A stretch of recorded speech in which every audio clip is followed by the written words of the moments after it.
شروع اللہ کا نام لے کر جو بڑا مہربان نہایت رحم والا ہے۔ یہ ایک سورہ ہے جس کو ہم نے نازل کیا اور اس کے احکام کو فرض کر دیا اور اس میں صاف صاف آیتیں نازل کی تاکہ تم یاد رکھو۔ بدکاری کرنے والی عورت اور بدکاری کرنے والا مرد جب ان کی بدکاری ثابت ہو جائے تو دونوں میں سے ہر ایک کو 100 درے مارو، اور اگر تم اللہ اور روز آخر پر ایمان رکھتے ہو تو اللہ کے قانون کو نافذ کرنے میں تمہیں ان پر ہرگز ترس نہ آئے، اور چاہیے کہ ان کی سزا کے وقت مسلمانوں کی ایک جماعت بھی موجود ہو۔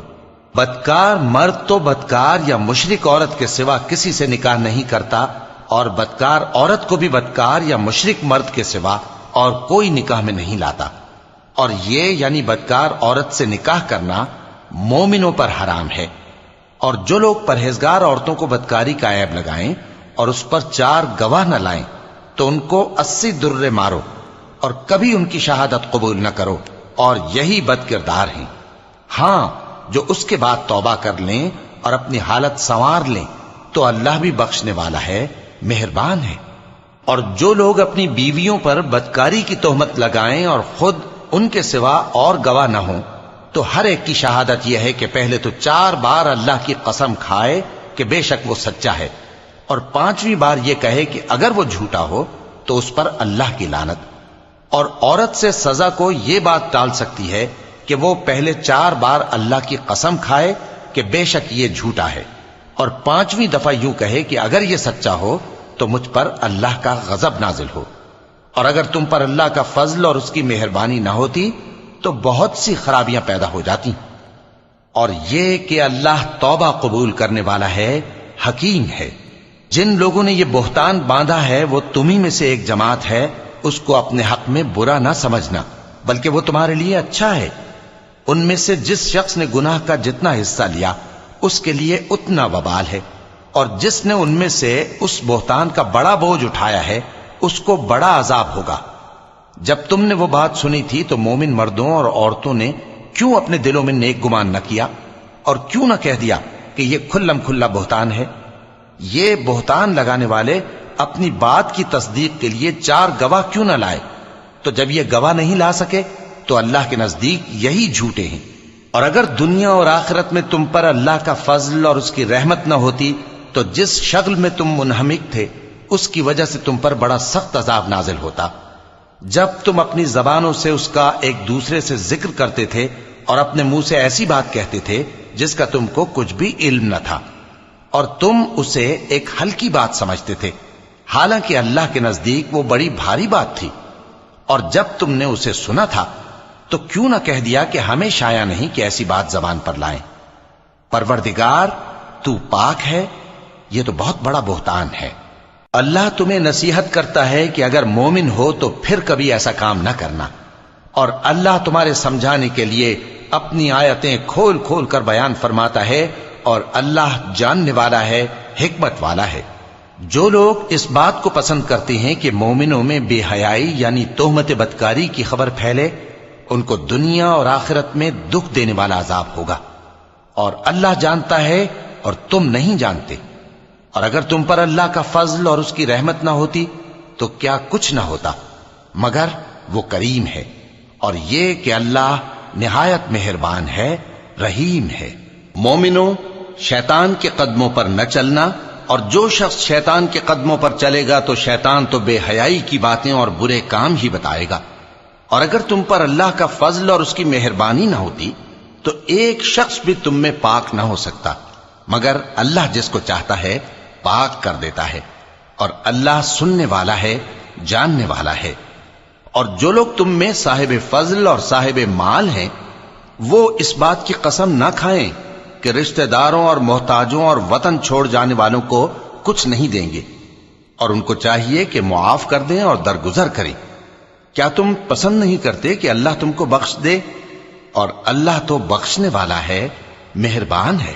جو لوگ پرہیزگار اور برے کاموں سے بے خبر اور ایماندار عورتوں پر بدکاری کی تہمت لگاتے ہیں ان پر دنیا اور آخرت دونوں میں لعنت ہے، اور ان کو سخت عذاب ہوگا، یعنی قیامت کے روز جس دن ان کی زبانیں اور ہاتھ اور پاؤں سب ان کے کاموں کی گواہی دیں گے۔ اس دن اللہ ان کو ان کے اعمال کا پورا پورا اور ٹھیک ٹھیک بدلہ دے گا، اور ان کو معلوم ہو جائے گا کہ اللہ برحق اور حق کو ظاہر کرنے والا ہے۔ ناپاک عورتیں ناپاک مردوں کے لیے ہیں، اور ناپاک مرد ناپاک عورتوں کے لیے، اور پاک عورتیں پاک مردوں کے لیے ہیں، اور پاک مرد پاک عورتوں کے لیے۔ یہ پاک لوگ ان جھوٹوں کی باتوں سے بری ہیں، اور ان کے لیے بخشش اور نیک روزی ہے۔ مومنوں، اپنے گھروں کے سوا دوسرے لوگوں کے گھروں میں گھر والوں سے اجازت لیے اور ان کو سلام کیے بغیر داخل نہ ہوا کرو، یہ تمہارے حق میں بہتر ہے، اور ہم یہ نصیحت اس لیے کرتے ہیں کہ شاید تم یاد رکھو۔ پھر اگر تم گھر میں کسی کو موجود نہ پاؤ تو جب تک تم کو اجازت نہ دی جائے اس میں مت داخل ہو، اور اگر یہ کہا جائے کہ اس وقت لوٹ جاؤ تو لوٹ جایا کرو، یہ تمہارے لیے بڑی پاکیزگی کی بات ہے، اور جو کام تم کرتے ہو اللہ سب جانتا ہے۔ ہاں، اگر تم کسی ایسے مکان میں جاؤ جس میں کوئی نہ بستا ہو اور اس میں تمہارا اسباب رکھا ہو تو تم پر کچھ گناہ نہیں، اور جو کچھ تم ظاہر کرتے ہو اور جو پوشیدہ کرتے ہو اللہ کو سب معلوم ہے۔ مومن مردوں سے کہہ دو کہ اپنی نظریں نیچی رکھا کریں اور اپنی شرمگاہوں کی حفاظت کیا کریں، یہ ان کے لیے بڑی پاکیزگی کی بات ہے، اور جو کام یہ کرتے ہیں اللہ ان سے خبردار ہے۔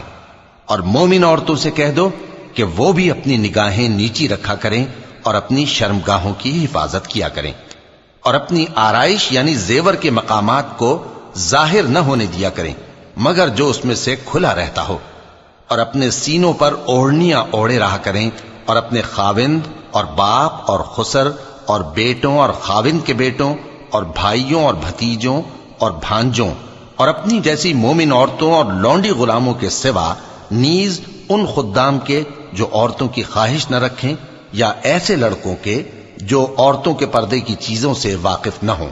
غرض ان لوگوں کے سوا کسی پر اپنی زینت اور سنگھار کے مقامات کو ظاہر نہ ہونے دیں، اور اپنے پاؤں ایسے طور سے زمین پر نہ مارے کہ جھنکار کانوں میں پہنچے اور ان کا پوشیدہ زیور معلوم ہو جائے۔ اور مومنوں، سب اللہ کے آگے توبہ کرو تاکہ فلاح پاؤ، اور اپنی قوم کی بیوہ عورتوں کے نکاح کر دیا کرو، اور اپنے غلاموں اور لونڈیوں کے بھی جو نیک ہوں نکاح کر دیا کرو۔ اگر وہ مفلس ہوں گے تو اللہ ان کو اپنے فضل سے غنی کر دے گا، اور اللہ بہت وسعت والا ہے، سب کچھ جاننے والا ہے۔ اور جن کو بیاہ کا مقدور نہ ہو وہ پاک دامنی کو اختیار کیے رہیں یہاں تک کہ اللہ ان کو اپنے فضل سے غنی کر دے۔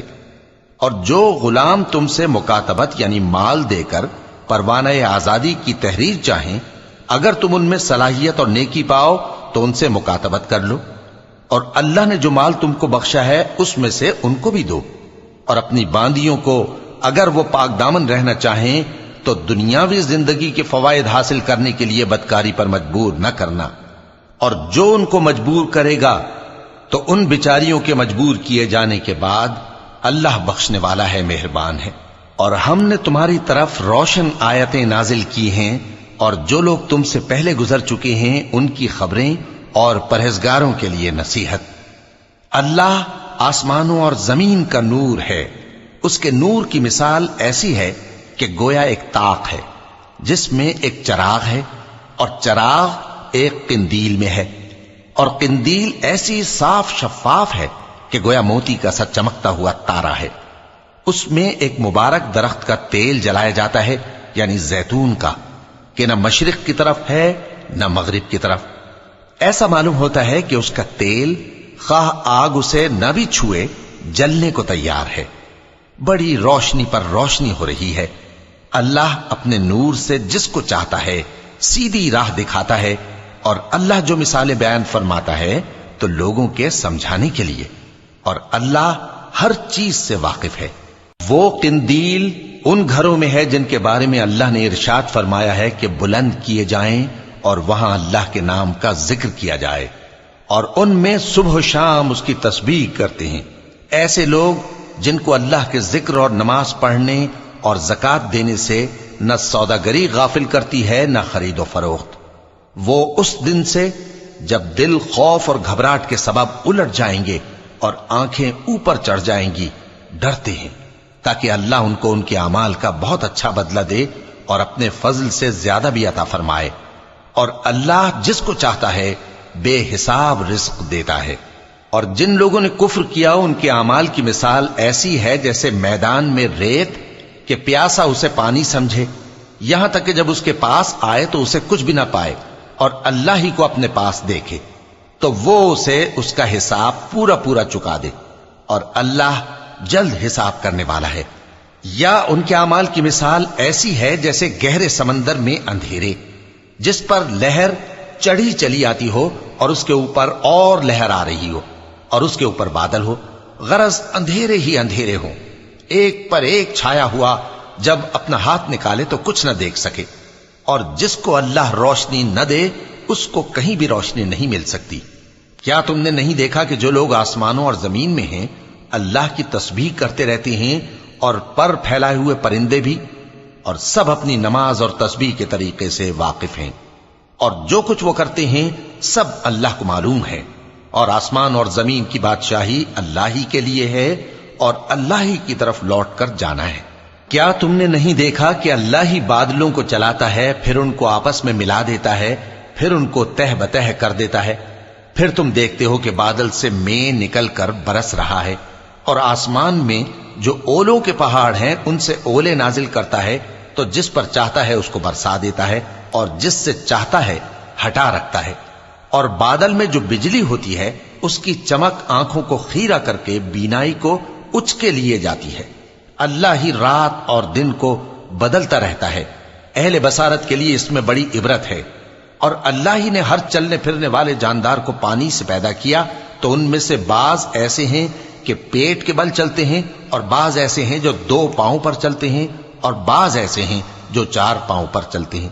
اللہ جو چاہتا ہے پیدا کرتا ہے، بے شک اللہ ہر چیز پر قادر ہے. ہم ہی نے روشن آیتیں نازل کی ہیں، اور اللہ جس کو چاہتا ہے سیدھے راستے کی طرف ہدایت کرتا ہے. اور بعض لوگ کہتے ہیں کہ ہم اللہ پر اور رسول پر ایمان لائے اور ان کا حکم مان لیا، پھر اس کے بعد ان میں سے ایک فریق پھر جاتا ہے، اور یہ لوگ صاحب ایمان ہی نہیں ہیں. اور جب ان کو اللہ اور اس کے رسول کی طرف بلایا جاتا ہے تاکہ پیغمبر ان کا قضیہ چکا دیں، تو ان میں سے ایک فریق منہ پھیر لیتا ہے، اور اگر ان کو حق ملتا ہو تو اس کی طرف قبول کر کے چلے آتے ہیں. کیا ان کے دلوں میں بیماری ہے، یا یہ شک میں ہیں، یا ان کو یہ خوف ہے کہ اللہ اور اس کا رسول ان پر ظلم کریں گے؟ نہیں، بلکہ یہ خود ہی ظالم ہیں. مومنوں کی تو یہ بات ہے کہ جب اللہ اور اس کے رسول کی طرف بلائے جائیں تاکہ وہ ان میں فیصلہ کریں تو کہیں کہ ہم نے حکم سن لیا اور مان لیا، اور یہی لوگ فلاح پانے والے ہیں. اور جو شخص اللہ اور اس کے رسول کی فرما برداری کرے گا اور اس سے ڈرے گا اور اس کا تقوی اختیار کرے گا تو ایسے ہی لوگ مراد کو پہنچنے والے ہیں. اور یہ اللہ کی سخت سخت قسمیں کھاتے ہیں کہ اگر تم ان کو حکم دو تو سب گھروں سے نکل کھڑے ہوں. کہہ دو کہ قسمیں مت کھاؤ، پسندیدہ فرما برداری درکار ہے، بے شک اللہ تمہارے سب اعمال سے خبردار ہے. کہہ دو کہ اللہ کی فرما برداری کرو اور رسول کے حکم پر چلو. اگر منہ موڑو گے تو رسول پر اس چیز کا ادا کرنا ہے جو ان کے ذمے ہے، اور تم پر اس چیز کا ادا کرنا ہے جو تمہارے ذمے ہے. اور اگر تم ان کے فرمان پر چلو گے تو سیدھا رستہ پالو گے، اور رسول کے ذمے تو صاف صاف پہنچا دینا ہے. جو لوگ تم میں سے ایمان لائے اور نیک کام کرتے رہے ان سے اللہ کا وعدہ ہے کہ ان کو ملک کا حاکم بنا دے گا، جیسا ان سے پہلے لوگوں کو حاکم بنایا تھا، اور ان کے دین کو جسے اس نے ان کے لیے پسند کیا ہے مستحکم و پائیدار کرے گا، اور خوف کے بعد ان کو امن بخشے گا. وہ میری عبادت کریں گے اور میرے ساتھ کسی چیز کو شریک نہ بنائیں گے. اور جو اس کے بعد کفر کرے تو ایسے ہی لوگ بد کردار ہیں. اور نماز پڑھتے رہو اور زکوٰۃ دیتے رہو اور پیغمبر کے فرمان پر چلتے رہو تاکہ تم پر رحمت کی جائے. اور ایسا خیال نہ کرنا کہ کافر لوگ ہم کو زمین میں مغلوب کر دیں گے. ان کا ٹھکانہ دوزخ ہے اور وہ بہت برا ٹھکانہ ہے. مومنوں، تمہارے باندی غلام اور جو بچے تم میں سے بلوغ کو نہیں پہنچے 3 دفعہ یعنی 3 اوقات میں تم سے اجازت لیا کریں. ایک تو نماز فجر سے پہلے، اور دوسرے گرمی کی دوپہر کو جب تم کپڑے اتار دیتے ہو، اور تیسرے عشاء کی نماز کے بعد. یہ 3 وقت تمہارے پردے کے ہیں، ان کے آگے پیچھے یعنی دوسرے وقتوں میں نہ تم پر کچھ گناہ ہے اور نہ ان پر کہ کام کاج کے لیے ایک دوسرے کے پاس آتے رہتے ہو۔ اس طرح اللہ اپنی آیتیں کھول کھول کر بیان فرماتا ہے، اور اللہ بڑا علم والا ہے، بڑا حکمت والا ہے۔ اور جب تمہارے لڑکے بالغ ہو جائیں تو ان کو بھی اسی طرح اجازت لینی چاہیے جس طرح ان سے اگلے یعنی بڑے آدمی اجازت حاصل کرتے رہے ہیں۔ اس طرح اللہ تم سے اپنی آیتیں کھول کھول کر بیان فرماتا ہے، اور اللہ جاننے والا ہے، حکمت والا ہے۔ اور بڑی عمر کی عورتیں جن کو نکاح کی توقع نہیں رہی اور وہ زائد کپڑے اتار کر سر ننگا کر لیا کریں تو ان پر کچھ گناہ نہیں، بشرطے کہ اپنی زینت کی چیزیں نہ ظاہر کریں، اور اگر اس سے بھی بچیں تو یہ ان کے حق میں بہتر ہے، اور اللہ سنتا ہے، جانتا ہے۔ نہ تو اندھے پر کچھ گناہ ہے اور نہ لنگڑے پر اور نہ بیمار پر اور نہ خود تم پر کہ اپنے گھروں سے کھانا کھاؤ، یا اپنے باپ دادا کے گھروں سے، یا اپنی ماؤں کے گھروں سے، یا بھائیوں کے گھروں سے، یا اپنی بہنوں کے گھروں سے، یا اپنے چچاؤں کے گھروں سے، یا اپنی پھوپھیوں کے گھروں سے، یا اپنے ماموؤں کے گھروں سے، یا اپنی خالاؤں کے گھروں سے، یا اس گھر سے جس کی کنجیاں تمہارے ہاتھ میں ہوں، یا اپنے دوستوں کے گھروں سے۔ اور اس کا بھی تم پر کچھ گناہ نہیں کہ سب مل کر کھانا کھاؤ یا جدا جدا۔ پھر جب گھروں میں جایا کرو تو اپنے گھر والوں کو سلام کیا کرو، یہ اللہ کی طرف سے مبارک اور پاکیزہ تحفہ ہے۔ اس طرح اللہ اپنی آیتیں کھول کھول کر بیان فرماتا ہے تاکہ تم سمجھو۔ مومن تو وہ ہیں جو اللہ پر اور اس کے رسول پر ایمان لائے، اور جب کبھی ایسے کام کے لیے جو جمع ہو کر کرنے کا ہو پیغمبر کے پاس جمع ہوں تو ان سے اجازت لیے بغیر چلے نہیں جاتے۔ اے پیغمبر، جو لوگ تم سے اجازت حاصل کرتے ہیں وہی اللہ پر اور اس کے رسول پر ایمان رکھتے ہیں، سو جب یہ لوگ تم سے کسی کام کے لیے اجازت مانگا کریں تو ان میں سے جسے چاہا کرو اجازت دے دیا کرو، اور ان کے لیے اللہ سے بخشش مانگا کرو، کچھ شک نہیں کہ اللہ بخشنے والا ہے، مہربان ہے۔ مومنو، پیغمبر کے پکارنے کو ایسا خیال نہ کرنا جیسا تم آپس میں ایک دوسرے کو پکارتے ہو، بے شک اللہ کو وہ لوگ معلوم ہیں جو تم میں سے آنکھ بچا کر کھسک جاتے ہیں۔ تو جو لوگ ان کے حکم کی مخالفت کرتے ہیں ان کو ڈرنا چاہیے کہ ایسا نہ ہو کہ ان پر کوئی آفت پڑ جائے یا تکلیف دینے والا عذاب نازل ہو۔ دیکھو، جو کچھ آسمانوں اور زمین میں ہے سب اللہ ہی کا ہے، جس طریق پر تم ہو وہ اسے جانتا ہے، اور جس روز لوگ اس کی طرف لوٹائے جائیں گے تو جو عمل وہ کرتے رہے وہ ان کو بتا دے گا، اور اللہ ہر چیز سے واقف ہے۔